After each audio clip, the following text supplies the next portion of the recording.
Assalamualaikum warahmatullahi wabarakatuh. A'udzu billahi minasyaitonir rajim. Bismillahirrahmanirrahim. Alhamdulillahi rabbil alamin, wassalatu wassalamu ala asyrafil anbiya'i wal mursalin wa ala alihi wa sahbihi ajma'in. Rabbi shrah li sadri wa yassir li amri wahlul 'uqdatam min lisani yafqahu qawli. Subhanaka la ilma lana illa ma 'allamtana innaka antal alimul hakim. Wala haula wala quwwata illa billahil aliyyil azim.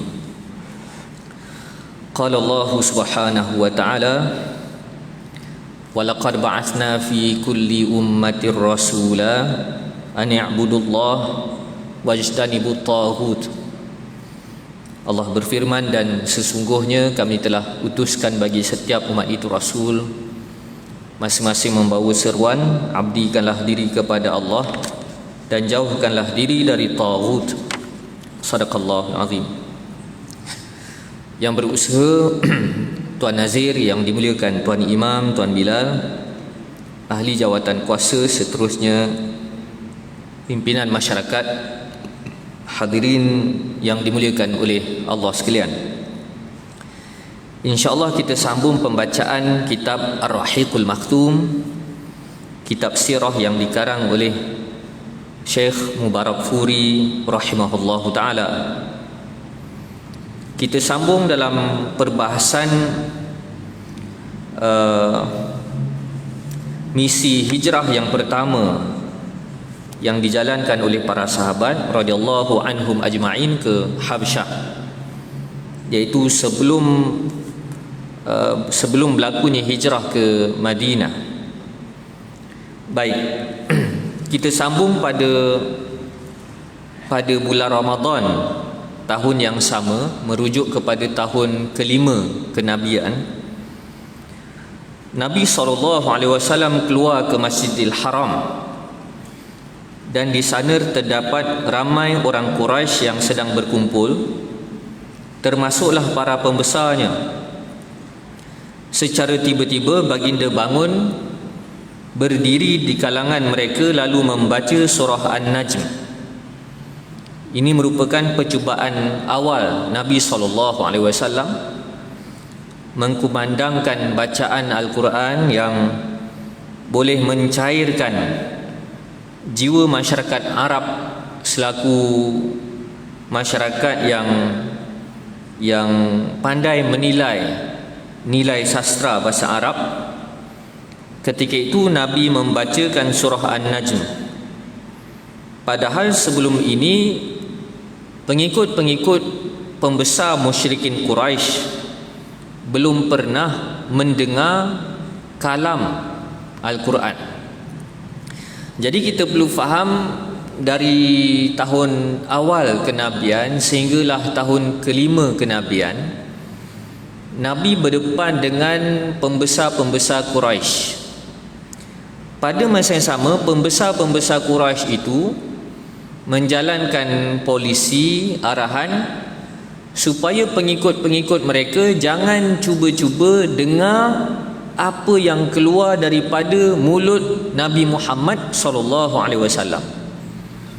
Jadi mereka berdepan dengan Nabi. Pada masa sama mereka arahkan anak-anak buah mereka, jangan berani-berani dengar apa yang Muhammad katakan. Jadi maka disebabkan itulah pengikut-pengikut masing-masing boleh mengikuti secara membuta tuli, kerana mereka hanya dengar satu pihak sahaja. Dan dari satu sudut yang lain, secara logiknya ini menggambarkan betapa tidak yakinnya mereka dengan anutan mereka. Ini secara logik. Kerana kalau kita benar-benar yakin dengan agama kita, maka kita tak kisah pun nak baca buku agama lain ke, perbahasan agama lain ke, sebab kita sudah yakin. Yakin itu didirikan atas asas hujjah. Jadi bila kita berpegang dengan anutan kita dengan hujjah, dengan argumen yang kukuh, Datanglah buku macam mana sekalipun, syarahan macam mana sekalipun, penerangan macam mana sekalipun, doktrin macam mana sekalipun, kita yakin untuk berdepan dengan perkara-perkara itu. Sebab apa? Kita sudah ada hujah. Jadi inilah aspirasi yang Al-Quran ketengahkan, supaya umat Islam berpegang dengan ajaran Islam secara yakin. Secara yakin itu bermaksud dengan apa? Secara boleh didialogkan, boleh dihujahkan. Bermaksud kalau orang nak suntik kita doktrin yang mengarut ke, ajaran yang mengarut ke, orang nak salurkan kepada kita kepercayaan ataupun logik-logik yang mengarut sekalipun, kita boleh hadap. Ini kualiti iman orang-orang Islam. Jadi yang ditunjukkan oleh musyrikin Quraisy, walaupun mereka bersungguh-sungguh menentang ajaran Islam yang dibawa oleh Nabi SAW, tetapi secara separa sedar sebenarnya mereka tidak yakin dengan anutan mereka. Sebab apa mereka tak yakin? Mereka bimbang, takut-takut hujah yang dikemukakan oleh Muhammad itu lebih kukuh daripada anutan mereka. Jadi daripada ambil risiko tersebut, maka mereka tetapkan arahan, jangan sama sekali dengar apa yang diperkatakan oleh Muhammad. Jadi begitu jugalah kita dari sudut kita menganut Islam. Kalau kita menganut Islam dengan cara beragama yang betul, bermaksud kita pegang dengan Islam ini dengan hujah, dengan kajian, dengan ilmu. Bila kita dah melepasi kualiti tersebut, kita nak baca Bible ke, nak baca Torah ke, nak baca tulisan kajian barat ke, kajian orientalis ke, kita tak ada apa-apa kesan. Sebab kita pandai menilai dan kita boleh mematahkan hujah-hujah yang cuba dipasarkan. Jadi itu sepatutnya kualiti yang ada pada orang-orang Islam. Tetapi oleh kerana cara beragama orang Islam pada hari ini bukan diasaskan secara hujah dan ilmu sangat, menyebabkan kita pun tak berapa yakin meneroka perbahasan-perbahasan dan kajian luar. Implikasinya apa? Implikasinya kita jumud dan kita hilang upaya untuk membalas kritikan-kritikan doktrin ataupun hujah daripada pihak luar. Jadi kejumudan ini jugalah yang dialami oleh musyrikin Quraisy. Apabila Nabi mencabar kepercayaan mereka, lantas mereka tekankan kepada pengikut-pengikut mereka, jangan dengar apa yang Muhammad katakan, bahaya. Dan dalam pertemuan yang lepas kita telah bahaskan betapa berpengaruhnya karakter, karisma, begitu juga hujah yang dikemukakan oleh Nabi Muhammad, sehingga mereka menggelarkan Nabi ini sebagai tukang sihir, kerana ajakan Nabi ini sangat memukau. Sangat memukau. Jadi kualiti itu seakan-akan semakin tidak ada dalam kalangan orang Islam pada hari ini, sebagai satu muhasabah lah. Jadi sampailah sehinggalah padahal sebelum itu orang-orang kafir tersebut tidak pernah mendengar kalam Allah, kerana cara yang mereka lakukan terus menerus ialah beramal seperti yang dipesan oleh sesama mereka. Jadi dalam ayat Al-Quran yang lain, Allah menukilkan dialog dalam kalangan pembesar-pembesar mereka yang berpesan kepada anak-anak buah masing-masing, move on lah, jangan dengar apa yang Muhammad cakapkan, bersabar dengan agama kita, jangan terpengaruh dengan apa yang Muhammad ajarkan. Jadi mereka pun gunakan perkataan sabar. Sabarlah, jangan terpengaruh sangat dengan Muhammad tu. Kita ni betul dah tu, kita ni dah betul, cuma tak sanggup untuk dicabar ataupun didialogkan kepercayaannya. Jadi perkara inilah yang Allah jelaskan di dalam surah Fussilat. Allah katakan, وقال الذين كفروا لا تسمعوا لهذا القرآن والغوا فيه لعلكم تغلبون. Dan orang-orang kafir berkata, janganlah kamu mendengar Al-Quran, jangan dengar Quran, dan lawanlah dia dengan nyanyian-nyanyian dan jeritan-jeritan, riuh rendah serta tepukan, sorakan. Jadi bagaimana mereka nak menenggelamkan kempen yang disuarakan oleh Nabi SAW adalah dengan mereka anjurkan nyanyian. Apabila Nabi menukilkan kalam-kalam Allah, maka mereka akan menjerit, mereka akan bertepuk tangan, sebagai usaha menenggelamkan suara Nabi SAW. Jadi pertarungan propaganda seperti ini berlangsung sampai kiamat. Sampai kiamat. Bagaimana kalau ada seruan dakwah kan, tiba-tiba direport kan, supaya seruan itu di-ban. Begitu juga kalau nak dibandingkan antara rancangan hiburan dan penerapan ilmu, sudah pastilah rancangan hiburan itu jauh lebih popular berbanding penerapan ilmu. Jadi pertarungan antara pembudayaan ilmu dan pembodohan itu berlangsung sebagaimana berlangsungnya gerak kerja dakwah sehingga berlakunya kiamat. Jadi dalam ayat-ayat Al-Quran lain juga menjelaskan memang tabiat manusia majoritinya lebih suka untuk tidak mahu berfikir dan tertarik dengan hiburan.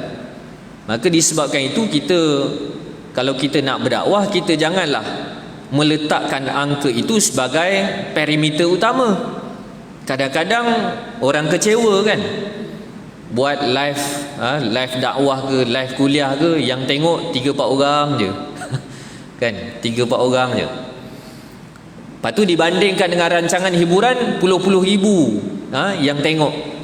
Jangan banding begitu. Kalau banding begitu, kecewa kita.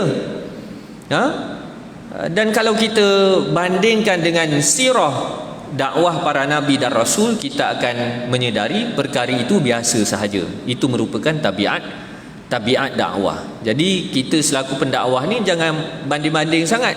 Kalau banding-banding sangat, nampak kita ni kecewa. Bila nampak kita ni kecewa, nampak kita ni lemah. Jadi pendakwah mesti memperlihatkan jiwanya kental, tidak terpengaruh dengan suasana ataupun sambutan orang. Baik. Tetapi apabila Rasulullah SAW membacakan surah ini secara mendadak, secara tiba-tiba, seakan-akan ia merupakan satu serangan minda yang tidak dijangkakan oleh pembesar Quraisy. Lalu ketika itu tembuslah kepada pendengaran mereka firman Allah yang hebat, memukau, yang tak boleh digambarkan oleh kata-kata tentang kehebatan dan keagungannya. Mereka semua tiba-tiba menjadi kaget dan memasang telinganya untuk mendengar. Jadi maksudnya apa? Mereka tidak bersedia Nabi nak sampai ke fasa dakwah tersebut. Ataupun dalam erti kata yang lain, mereka tak sempat briefing anak-anak buah mereka. Briefing maksudnya apa? Kalau Muhammad cakap begini, kamu kena balas begini. Kalau Muhammad cakap begini, kamu kena balas begitu. Mereka tak sempat briefing. Briefing dengan panduan-panduan seperti itu. Tiba-tiba Nabi melangkah selangkah ke hadapan, yang menyebabkan mereka tidak bersedia untuk mempersiapkan daya tahan kepada anak-anak buah mereka. Apabila dakwah tersebut dilancarkan, sehinggalah sampai ke satu ayat dalam surah An-Najm, Allah katakan fasjudu lillah wa'budu. Allah katakan oleh yang demikian hendaklah kamu sujud kepada Allah yang telah menurunkan Al-Quran itu. Setelah ayat Al-Quran mempersonakan jiwa, begitu juga daya intelektual musyrikin Quraisy. Mereka telah terpegun dengan ayat Al-Quran. Lantas dari sensasi tersebut Allah katakan, maka sujudlah dengan Tuhan yang telah menurunkan ayat ini, dan beribadatlah kamu dengan sepenuhnya. Bila dengar begitu, musyrikin Quraisy tak sempat berfikir, terus akan terpukau. Lantas tidak ada seorang pun yang dapat mengawal dirinya, melainkan masing-masing sujud, rebah dan terus sujud. Ini bagaimana terpukaunya kalau kita sebutkan dengan bahasa mantik, bahasa logik, retorik yang dikemukakan oleh Nabi SAW. Jadi orang kita dia nampak retorik ni maksudnya benda kosong kan, benda kosong, benda yang tidak realistik. Tapi dalam bahasa logik, retorik ini adalah satu daya tarikan yang membolehkan orang untuk mengikuti gagasan kita. Jadi itu kekuatan yang ada pada Al-Quran, yang logik, yang menakluk akal fikiran. Lantas masing-masing sujud kepada dalam keadaan tidak terkawal.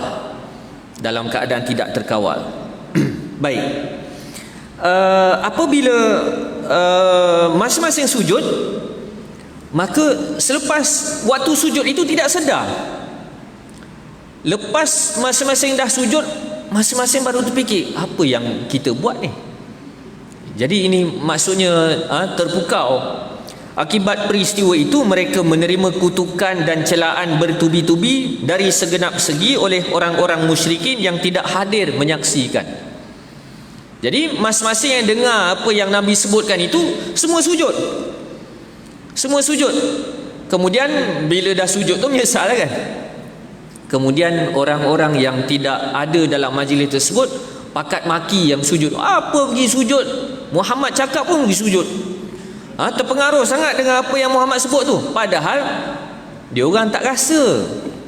Dia orang tak rasa apa yang telah dilancarkan oleh Al-Quran, oleh lisan Nabi SAW. Jadi ini sangat dahsyat sekali. Sangat dahsyat. Sebab itu kita perlu bezakan. Sebab itu kalau dalam ilmu logik, mantik, untuk memastikan seruan kita ini berkesan, ada logos, fatos, ethos kan. Ada tiga benda itu. Yang pertama, kita kena ada perasaan dalam menyampaikan sesuatu. Ada perasaan. Yang kedua, kita kena ada credibility untuk menyampaikan sesuatu itu. Dan yang ketiga, kita kena ada hujah, logik dalam menyampaikan sesuatu itu. Tiga perkara ini, benda ini dipecahkan oleh Aristotle sebenarnya. Tapi tiga perkara ini, kualiti ini ada pada Nabi SAW. Iaitu bila dia menyampaikan sesuatu, dia ada penuh perasaan menyampaikan sesuatu. Dia ada credibility, integrity, al-amin. Orang tak boleh nak tolak dia sebab dia tak pernah menipu. Dan dia ada hujah. Tiga perkara inilah yang perlu ada pada kita dalam kita melaksanakan dakwah.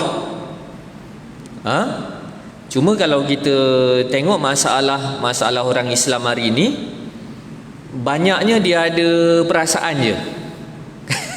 Dia ada perasaannya, logiknya dia tak berapa nak ada, credibility-nya pun tak berapa nak ada. Orang pun boleh petikai, ini kuat penipu ke apa, ada rekod menipu.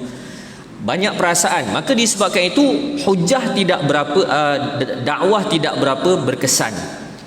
Adapun Nabi memenuhi tiga-tiga kualiti ini.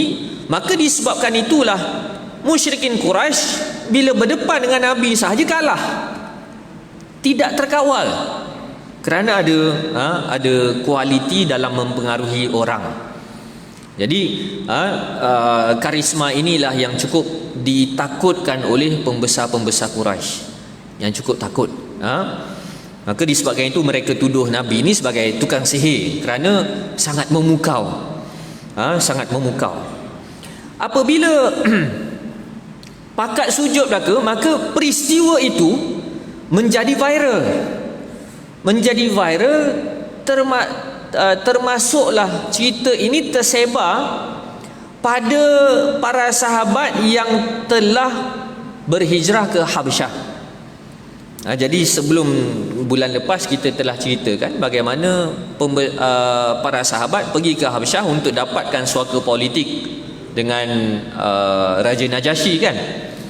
Jadi apabila cerita ini sampai ke Habsyah, maka gambaran yang mereka dapat apa? Oh, kita dah menang dah. Musyrikin Quraisy dah masuk Islam belaka dah. Dia dah sampai gitu dah. Sampai begitu, menyebabkan mereka masing-masing nak balik ke Makkah, nak sambut kemenangan.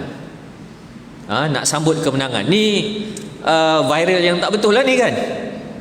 Separa betul kan. Maksudnya cerita musyrikin Quraisy sujud tu betul, tetapi mereka pakat masuk Islam tu belum betul lagi. Lantas mereka pakat kemah barang, mereka nak balik ke Mekah. Mujurlah Allah takdirkan sehari lagi untuk sampai ke Mekah, mereka mendapat tahu cerita sebenarnya. Oh, rupanya belum masuk Islam lagi, belum menang. Mereka hanya tak dapat kawal perasaan, mereka rebah sujud sahaja. Lalu para sahabat yang pergi ke Habsyah tu pun patah balik ke Habsyah. Oh, kita belum menang lagi. Kita belum menang. Mujur kalau terus balik ke Mekah, kena belasahlah ke Mekah kan? Kena belasah ke Mekah. Sebab apa? Atas kesalahan diplomasi, mengkhianati kedaulatan negara, begitu juga memburukkan imej negara kepada negara yang lain. Lebih kurang begitulah alasan-alasannya. Jadi ini merupakan perkembangan yang walaupun belum memperlihatkan kemenangan Islam, tetapi ia merupakan perkembangan yang sangat positif betapa lakunya ajaran Islam kalau dipasarkan kepada masyarakat awam kerana memiliki kekuatan hujjah. Memiliki kekuatan hujjah. Baik. Kemudian selepas daripada peristiwa tersebut, para sahabat pergi ke Habsyah dengan rombongan yang kedua. Rombongan yang pertama yang diceritakan bulan lepas 12 orang. 12 orang lelaki, seorang perempuan. Rombongan yang pertama ini diketuai oleh Sayyidina Uthman bin Affan. Adapun rombongan yang kedua lebih ramai, membabitkan 83 orang lelaki. 83 orang lelaki dan perempuan pula disertai oleh seramai 28 ataupun 29 orang perempuan. Jadi 100 lebih lah. 100 lebih sikit pergi berhijrah ke Habsyah, batch yang kedua. Baik.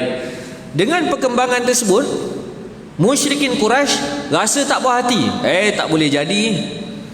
Orang-orang kita pergi berlindung bawah Najasyi pula. Apalah dia orang kata pada kita ni. Kemudian berkembanglah agama dia orang ni. Lantas apa yang berlaku? Musyrikin Quraisy menghantar dua orang lelaki yang berpengaruh. Dua orang lelaki yang berpengaruh. Yang pertama Amr bin Al-As dan yang kedua Abdullah bin Abi Rabi'ah. Dua orang ini berpengaruh lah. Amr bin Al-As ni digelar sebagai Zahinu Quraisy. Zahinu Quraisy ni maksudnya apa? Tokoh Quraisy yang genius. Zahin lah ni, dia genius. Dan dia memang agak terkehadapan dari sudut strategi politik. Amr bin Al-As. Jadi mereka hantar orang genius dalam kalangan mereka dalam rangka untuk apa? Dalam rangka untuk berhujah, kerana mereka tahu Najasyi ini merupakan penganut Nasrani yang mengkaji Bible, yang faham Injil. Sudah pastilah bukan semata-mata berdepan dengan hujah-hujah politik, bahkan mesti berdepan dengan hujah-hujah agama. Lantas dalam rangka untuk menakluk hati Najasyi, mereka membawa pelbagai jenis hadiah. Pelbagai jenis hadiah untuk merasuah lah, apa lagi kan.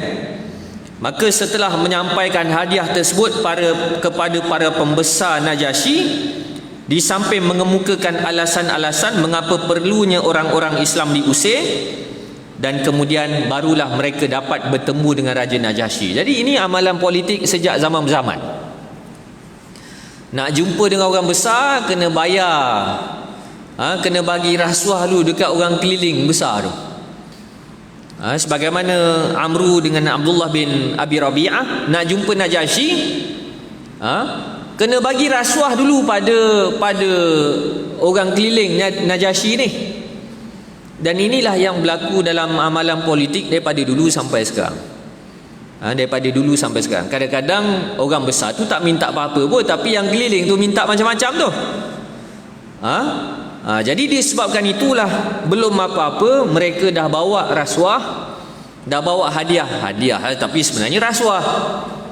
Kalau kita lihat dalam Al-Quran, sama macam kisah Balqis cuba rasuah Nabi Sulaiman pun menggunakan perkataan hadiah, padahal motifnya adalah rasuah. Jadi bila dah bagi rasuah baiknya dekat pegawai-pegawai Najasyi, barulah pegawai-pegawai Najasyi itu susunkan jadual untuk Quraisy ni jumpa Najasyi. Begitulah praktisnya. Maka bila begitu, pembesar pun berkata kepada Najasyi, wahai raja, sesungguhnya telah datang ke negeri kamu budak-budak yang bodoh.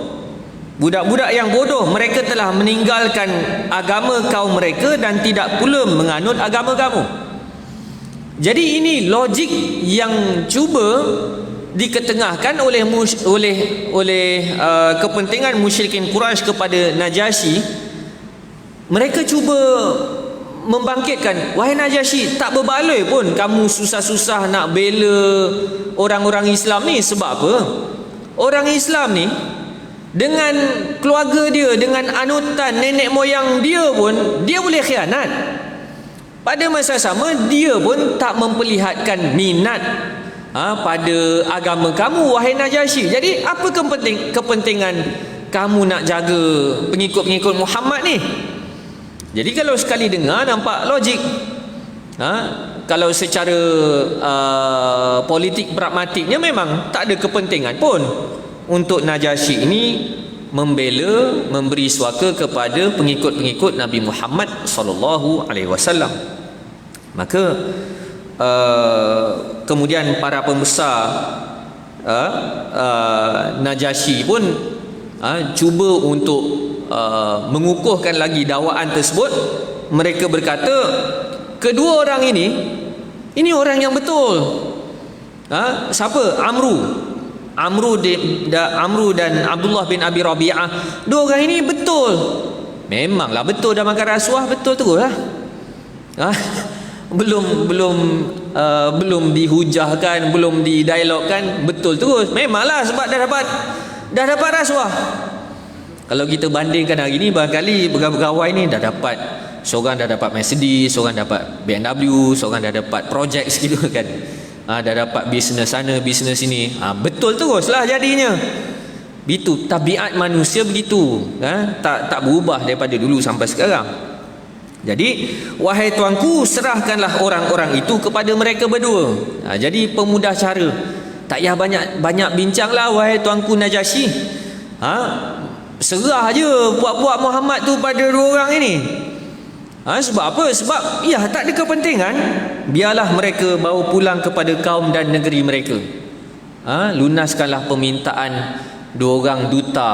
Jadi Amru dan Abdullah bin Abi Rabi'ah ni, kalau dalam bahasa kita hari ni, duta.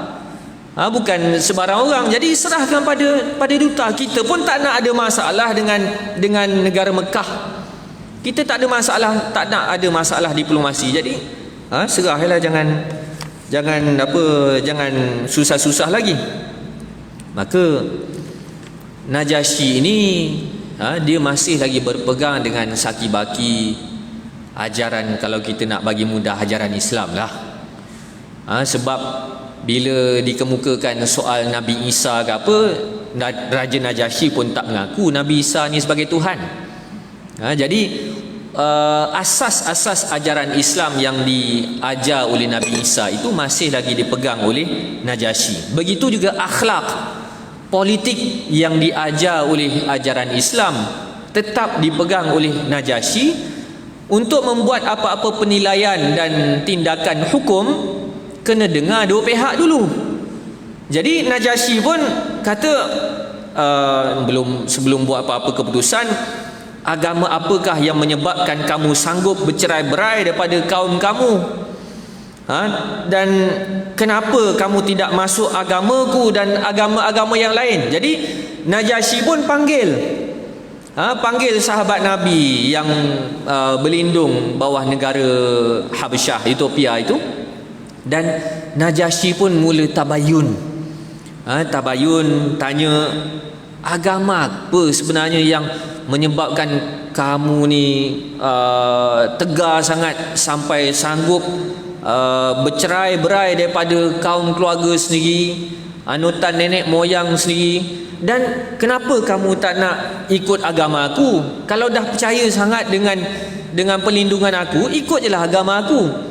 Dan kalau tak nak ikut agama aku, kenapa tak nak ikut agama yang lain? Jadi Najasyi ini cuba rasional. Maka Ja'far bin Abu Talib yang dilantik sebagai jurucakap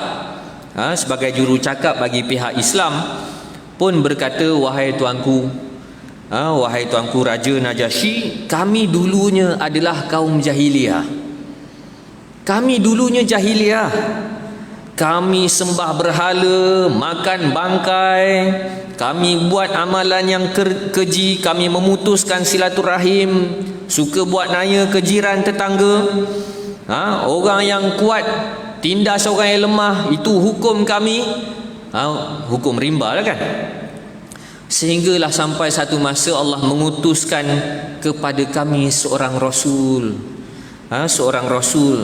Jadi Rasul itu datang daripada nasab kami juga, bukan orang lain. Dan dia ini tak ajar benda lain, melainkan dia ajar kami sembah kepada Tuhan yang Maha Esa.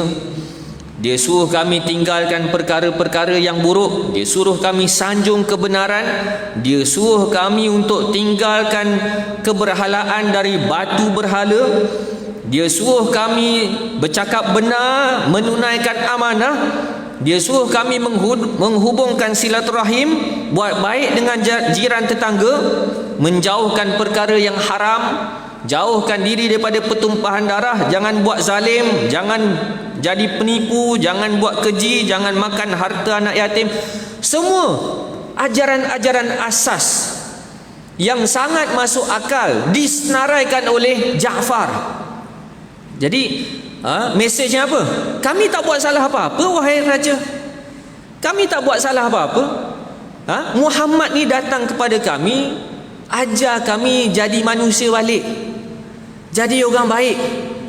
Tiba-tiba bila kami tinggalkan benda-benda yang keji, benda-benda jahiliah itu, tiba-tiba orang-orang ni memusuhi kami. Padahal kami tak kacau dia orang pun, kami tak buat zalim pada dia orang pun, tiba-tiba dia orang yang buat kacau. Sebab tu kami duduk sini ni. Kami nak larikan diri daripada kezaliman. Sekaligus hijrah ke Habasyah ini sebagai misi dakwah Nabi ke dunia luar sebenarnya. Maka dalam keadaan itu Ja'far mengajar kita supaya ada seni diplomatik. Ja'far kata apa? Dalam ramai-ramai raja, kami boleh sahaja pilih raja-raja yang lain untuk berlindung, tapi kami pilih tuanku. Itu kan? Kami pilih tuanku. Sebab apa? Kualiti yang ada pada tuanku ni menyebabkan kami yakin hak kami terbela di bawah di bawah tuanku. Jadi ini bukan bodek. Ini bukan bodek. Bahkan sebenarnya ini merupakan pertimbangan yang realistik sekali berdasarkan karakter yang ada pada Najasyi. Kerana kalau dibandingkan antara raja-raja yang menganut Nasrani, yang menganut agama Nasara, yang ada integriti dari sudut, bukan sekadar integriti dari sudut kebendaan, bahkan integriti dari sudut prinsip, Najasyi ini yang boleh dipercayai. Kalau dengan sama zaman dengan Nabi, Rom ketika itu diperintah oleh Heraklius, sama juga macam Najasyi. Dia tahu ajaran Islam ni betul, tapi dia tak sanggup nak membenarkan ajaran Islam. Najasyi ini berbeza. Dia tahu ajaran Islam ni betul, dia sanggup membenarkan ajaran Islam. Jadi sudah pastilah Nabi SAW memilih Raja Najasyi, memilih Habsyah ini bukan pilih gitu sahaja, tapi dengan kajian, dengan pemerhatian, dengan mengenali betul-betul Najasyi ni orang ni macam mana. Lalu Najasyi pun tanya balik pada Ja'far dan kawan-kawan dia, adakah kamu ada membawa bersamamu apa-apa keterangan daripada Nabi yang kamu maksudkan itu? Ada tak bawa keterangan ke, bawa hujah ke? Sebab Najasyi ini tahu kalau Nabi, betul-betul Nabi, dia mesti ada wahyu. Dan takkan kamu tak bawa apa-apa wahyu sebagai keterangan, sebagai bayinat, sebagai hujjah. Maka Ja'far membaca surah Maryam. Surah Maryam. Jadi kalau kita lihat tertib susunan Al-Quran ini agak menarik. Allah diletakkan surah Isra, surah Bani Israel, kemudian surah Kahfi, iaitu menyentuh soal jati diri orang Islam, kemudian surah Maryam, cerita berkenaan penyelewengan yang berlaku dalam kalangan pengikut Nabi Isa. Jadi nak katanya betapa bersabarnya Najasyi dengan itu, kualiti seorang pemimpin ini, dia mesti rasional. Dia membiarkan Ja'far membaca surah Maryam dari ayat pertama hingga ayat 21. Dari ayat pertama hingga ayat 21. Kalau kita tengok Al-Quran, panjang tu panjang mana? Satu muka surat setengah. Sikit-sikit lagi nak jadi 2 muka surat. Lebih daripada 1 muka surat setengah. Jadi kita boleh bayangkan bagaimana rasionalnya Najasyi. Dia tunggu sampai bacaan ayat ke-21. Kemudian bila dah Ja'far habis baca, Najasyi pun kata, sesungguhnya ajaran ini dan apa yang dibawa oleh Isa sebenarnya keluar dari lubang pelita yang sama. Jadi Najasyi memperakui, ajaran ni Nabi Isa pun ajar. Nabi Isa pun ajar. Pergilah kamu berdua, demi Allah aku tidak akan menyerahkan mereka aku tidak akan menyerahkan mereka kepada kamu berdua, iaitu Amr dan Abdullah bin Abi Rabi'ah. Jadi lepas Najasyi dengar tu, ini ajaran ni tak ada masalah.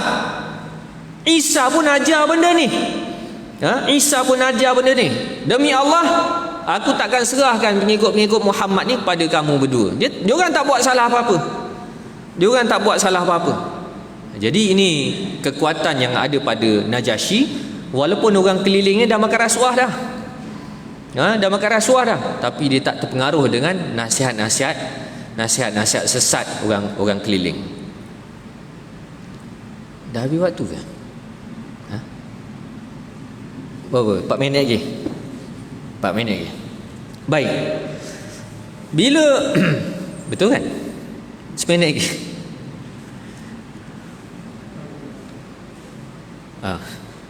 Kalau 10 minit lagi tak boleh sebab lepas ni cerita panjang juga kan.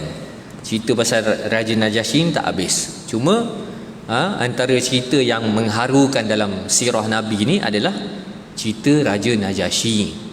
Mudah-mudahan Allah merahmati Najasyi yang akhir sekali akhir sekali memeluk Islam. Jadi rasa sekadar itu sahaja.